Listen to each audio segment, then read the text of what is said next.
అస్సలు వంట రాని వాళ్ళు కూడా ఈజీగా చేసుకోవచ్చు ఈ కారపు బూందీని. ఎలా చేసుకోవాలో చెప్తాను.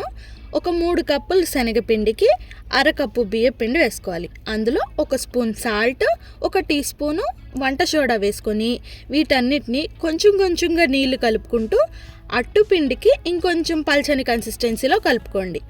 నాకు ఈ కన్సిస్టెన్సీ రావడానికి 4 టీ గ్లాసుల వాటర్ అయితే పట్టిందనమాట. తర్వాత బాగా వేడైన ఆయిల్ మీద చిల్లులు గరిటె పెట్టి పిండి పోసి అట్టు తిప్పినట్టు తిప్పుకోండి.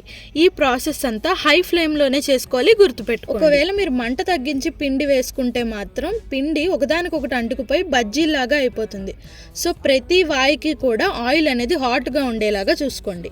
తర్వాత కొంచెం పిండిని పక్కకు తీసుకొని దాంట్లో ఫుడ్ కలర్ యాడ్ చేసి సేమ్ ఇదే ప్రాసెస్లో బూందీ వేసేసుకున్నాను. తర్వాత ఇదే ఆయిల్లో 1 కప్పు వేరుశెనగ గుళ్ళు, 10 జీడిపప్పులు, 10 బాదం పప్పులు, 2 కప్పులు చట్నీ పప్పు, 1 కప్పు కరివేపాకు అండ్ అలాగే 5 వెల్లుల్లి రెబ్బలు కొంచెం దంచుకొని ఒకటొకటిగా అన్నిటినీ ఫ్రై చేసుకొని పక్కన పెట్టుకున్నాను. తర్వాత ఇవన్నీ కలపడానికి ఒక పెద్ద గిన్నె తీసుకోండి. గరిటె తిప్పడానికి అనుకూలంగా ఉండే అంత పెద్ద గిన్నె అయితే సరిపోతుంది. నేను బూందీని 2-3 రంగులు చేశాను కాబట్టి ఫస్ట్ వాటిని మిక్స్ చేసేసాను.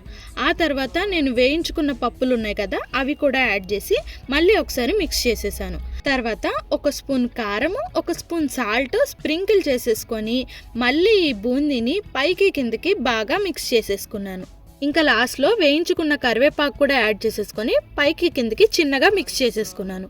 ముందే కరివేపాకు ఎందుకు వేయలేదంటే వేయించిన కరివేపాకు కదా విరిగిపోతుంది కలుపుతున్నప్పుడు. అంతే, చాలా ఈజీ కదా. ఈ ప్రాసెస్ నచ్చితే ట్రై చేయండి అండ్ నా కమెంట్స్లో చెప్పండి. సబ్స్క్రైబ్ కూడా చేసుకోండి.